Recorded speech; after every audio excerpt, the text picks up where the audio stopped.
We're joined now by Jeff Musson, Executive Director of Coding for Veterans. Jeff, good to talk to you this morning. Let's talk about that pretty impressive float behind you here. I understand that this is all environmentally friendly as well.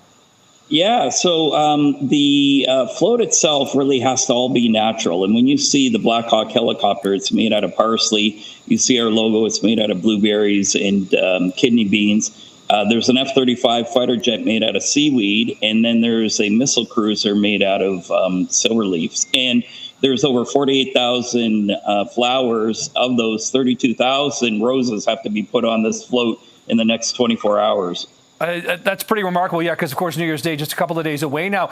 Jeff, let's talk about this. The only Canadian float here belongs to Coding for Veterans. What's the significance of Coding for Veterans taking part in this, and how special is it to be the only sort of CanCon, as it were?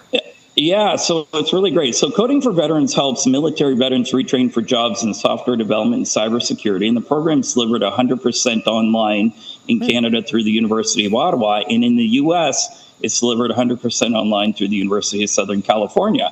So we actually have Canadian military veterans as well as U.S. military veterans on this float, as well as students in our program. And so it's a real sense of pride in which to highlight Canada on a global stage, and really, what better way to honor the service and sacrifice of men and women in the military than providing them career jobs in cybersecurity and software development. Yeah, I mean, the concept makes a lot of sense, Jeff. I wonder, how many other floats are there? I mean, how unique is it that there's just one Canadian float here?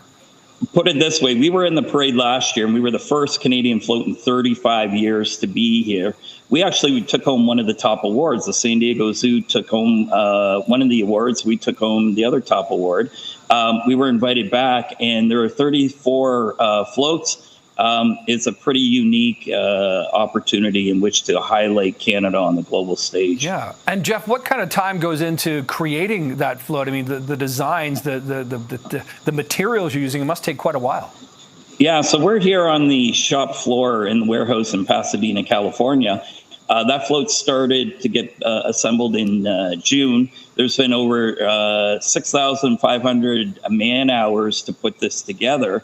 There's over 750 volunteers, and like I said, there's 48,000 flowers that ultimately get assembled on this float.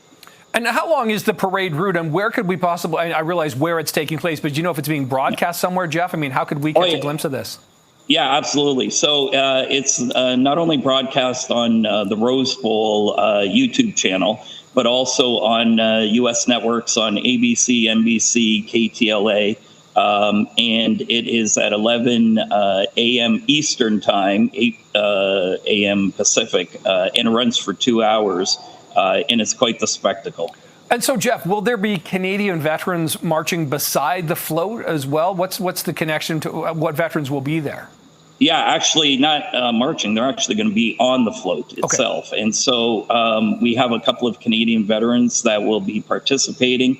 And they're all thrilled. We're thrilled to really highlight the honor and sacrifice that they've given. And, it's going to be a real fun time. You must be working around the clock coming up until January 1st.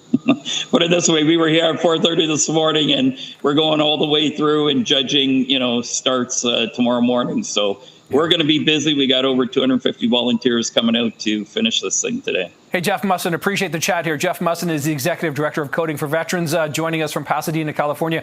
Hope it all goes well coming up on New Year's Day. Jeff, thanks for the time. Happy New Year. And to you too.